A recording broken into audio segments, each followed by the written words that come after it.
Nuestro equipo plantea la reforma constitucional del artículo 100 de la Constitución Política del Perú. Antecedente histórico. Debo mencionar brevemente que nace en Inglaterra y Francia como una forma de tratamiento diferenciado de la criminalidad de los ministros. En nuestro país, si nos remontamos a los años 2001, como con Fujimori, y el 2020 con Vizcarra, que no son el caso porque estamos viendo ministros de Estado aquí, debo mencionar a Pilar Mazzetti, que fue inhabilitada por 8 años, y a Elizabeth Stete de Relaciones Exteriores por 1 año. Exposición de motivos. Nuestra propuesta básicamente se funda en que la inhabilitación debe ser permanente, porque existen algunos políticos que, a pesar de estar inhabilitados, continúan haciendo política. Lo único que tienen que esperar que se cumpla el plazo de inhabilitación y reingresar de manera más efectiva a la política. Tenemos el caso de 2 exfuncionarios que se le ha inhabilitado por 8 y a otra funcionaria por 1 año, ¿no? Pasado este tiempo, que es corto, pese a su mal comportamiento como funcionario de primer nivel, pueden volver a trabajar para el Estado como si no pasara nada. Por otro lado, se ha mal utilizado este privilegio del antejuicio político hasta la fecha, porque se presta para múltiples negociaciones políticas, tanto como es con los distintos presidentes, ¿no?, con el actual gobierno o los funcionarios que están en vigencia. Del objeto y ámbito de la aplicación de la ley.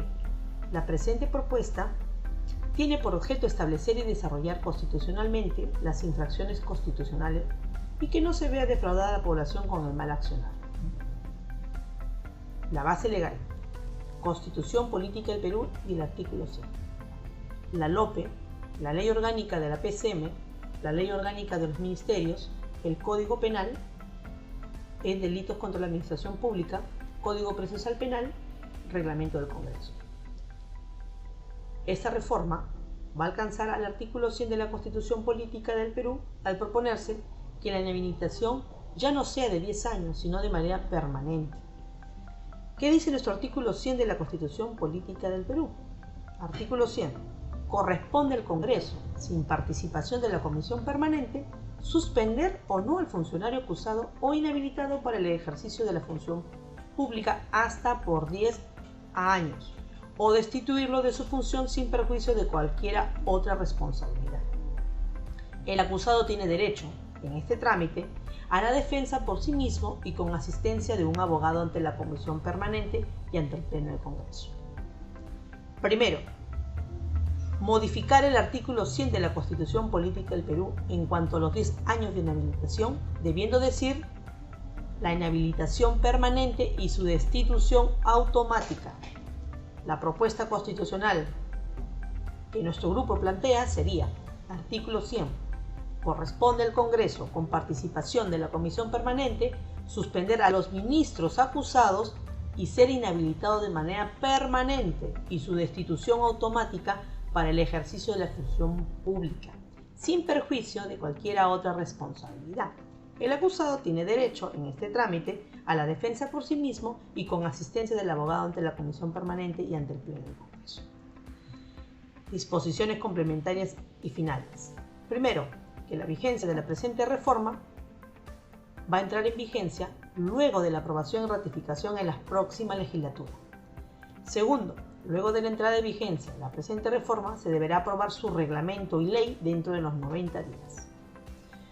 Esta propuesta tiene como finalidad que en el futuro los ministros no defrauden a la población, yendo en contra de la Constitución y sea violentada la institución, que la Constitución debe ser respetada, por lo que sería bueno reglamentarla a través de un desarrollo constitucional y de una ley la causa de la inhabilitación, ya que la Constitución, por ser declarativa, se debe complementar con una ley y esta ley con su reglamento. Muchas gracias. Modificación del artículo 100 de la Constitución Política del Perú. Ante esta realidad, la norma jurídica dice en mención al artículo 100, busca responder indicando todo un procedimiento correctivo, sancionando o castigando a funcionarios públicos envueltos en actos delictivos, inhabilitándolos por 10 años para ejercer la función pública. Sin embargo, la realidad nos muestra que este procedimiento, léase como correctivo, no cumple con este objetivo, pues más bien, estos actos dolosos se han acentuado y multiplicado repitiéndose estos hechos con los mismos funcionarios sancionados.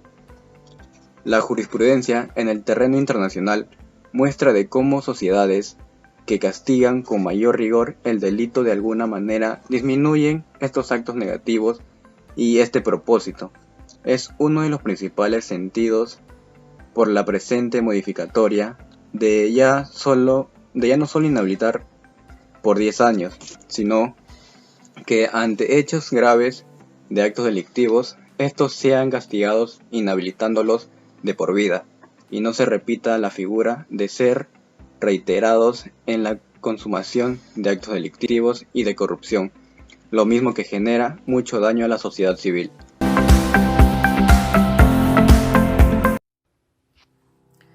Buenas noches, doctor. En esta ocasión voy a hablar de la propuesta en la reforma del sistema ejecutivo.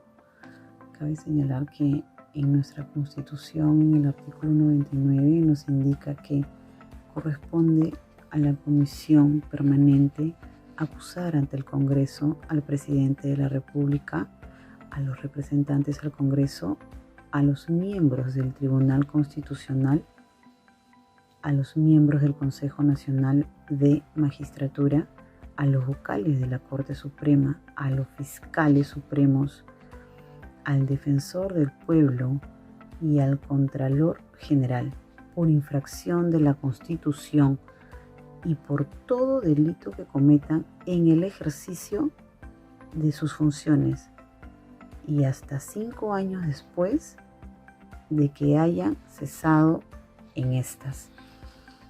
En cuanto a la propuesta, el antejuicio constitucional indica que corresponde al Congreso, sin participación de la Comisión Permanente, suspender o no al funcionario acusado o inhabilitarlo.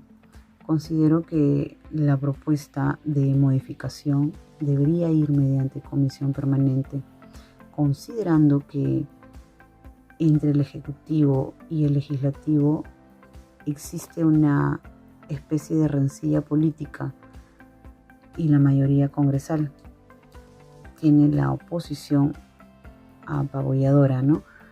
Esto podría generar inestabilidad política. Con esto no queremos sugerir que no se fiscalice desde un poder a otro, sino que la Comisión Permanente podría dedicarse a una investigación más detallada y consistente. Definitivamente, el mal obrar del funcionario investigado es una pieza fundamental en la ayuda de la toma de decisiones desde la Comisión y posteriormente al Pleno del Congreso. Conclusiones. Modificación del artículo 99 de la Constitución Política del Perú. El sustento y justificación para la modificatoria del artículo 99 de la Carta Magna se basa en que esta ley, lamentablemente, en las últimas décadas ha sido desvirtuada y mal utilizada, dejando atrás la esencia de su verdadero espíritu y sus objetivos. La realidad nacional nos ha mostrado de cómo este instrumento jurídico ha sido usado para atender a objetivos meramente políticos, es decir, para dar pie a favores políticos, componendas partidarias, acciones vinculadas al encubrimiento de actos delictivos y corrupción. El antijuicio político se ha convertido en un procedimiento o mecanismo al servicio de la corrupción y de aspectos políticos partidarios antes que un instrumento técnico jurídico. Esta realidad es la que exige que se produzcan cambios en el artículo 99, que han perdido sentido alejándose de su verdadera esencia, que era de salvaguardar las buenas acciones ejecutivas de los ministerios de observaciones y denuncias, que en muchos casos solo obedecen a apetitos políticos. Entiendo que todo ciudadano debe ser tratado por igual ante la ley. La modificatoria se orienta a que estas cosas ya no pasen por la instancia del antijuicio político, sino que sean tratados y procesados por el Ministerio Público.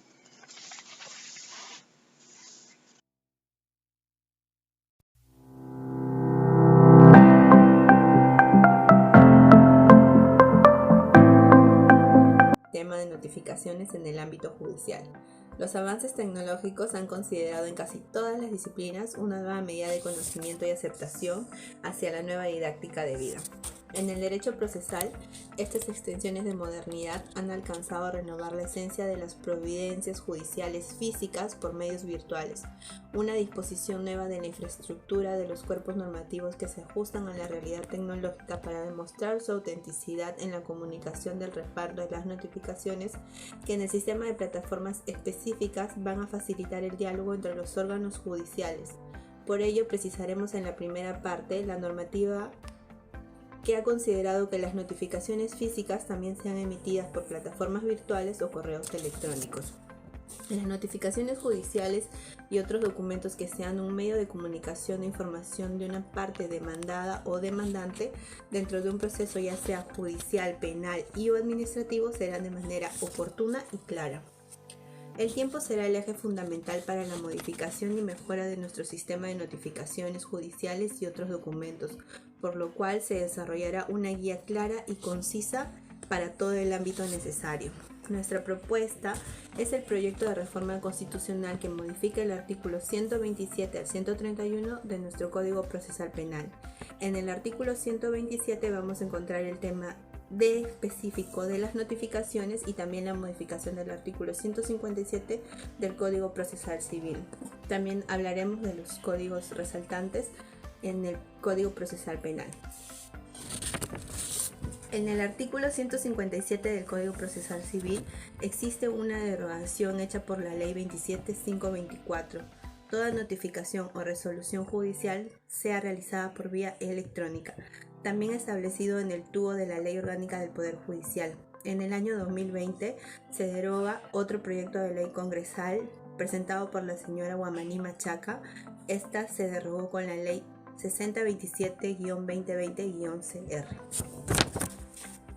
En ese sentido, la presente propuesta judicial tiene por finalidad modificar el artículo 127 del Código Procesal Penal del Perú, correspondiente al sistema de notificaciones con apoyo a la Ley 27419 que nos habla sobre las notificaciones por correo electrónico. Queremos desarrollar un sistema efectivo y rápido, por lo cual solicitamos que las partes procesales tomen parte y control del acto de notificación de resoluciones y otros documentos que sean pertinentes para una fluidez y rapidez de un proceso, sea judicial, penal o administrativo. Por lo cual nuestra propuesta que presentamos ante ustedes en lo referente al artículo 127 del Código Procesal Penal y en su inciso 1, la modificación sería de esta manera. Las disposiciones y las resoluciones deben ser notificadas a los sujetos procesales dentro de las 24 horas después de ser dictadas, salvo que se disponga un plazo menor, y estas podrán ser de efecto autorizadas para el manejo de notificado personal por parte del sujeto procesal. También en el artículo 129 del Código Procesal Penal, inciso 2, queremos modificar lo siguiente. En caso de urgencia podrán ser citados los sujetos procesales verbalmente, sea por teléfono, bajo cualquier medio tecnológico compatible con un teléfono móvil. Esto quiere decir que podrían haber en su implicidad apps que logren una comunicación fluida. Por correo electrónico también, sea el dominio que tenga. También se incluirán los fax, telegramas o cualquier otro medio de comunicación de lo que se hará constar en autos. En territorios donde la creación o toma de una concesión individual no sea factible, la propuesta sería tomar un ente humano para dicha tarea, o en caso contrario, los medios de comunicación de dicho territorio, el cual sea masivo e independiente a toda entidad del poder del Estado. También estamos planteando la modificación para la aceleración y mejoría de las notificaciones electrónicas. Estas están en el artículo 157 del Código Procesal Civil. Aunque ya tuvo varias modificatorias, queremos indicar lo siguiente. La notificación de las resoluciones judiciales, la notificación de las resoluciones en todas instancias se realizarán por vía electrónica a través de casillas electrónicas implementadas y por correos electrónicos de cualquier dominio, donde también la parte interesada puede obtener el dominio de ser responsable de la notificación a la otra parte, pudiendo contratar personalmente un courier de su preferencia para poder realizar la entrega, sea y solo así su responsabilidad absoluta. Esto nos lleva a invocar también a lo establecido en el texto único ordenado de la Ley Orgánica del Poder Judicial, aprobado con Decreto Supremo 017-93-JUS, con las excepciones allí establecidas.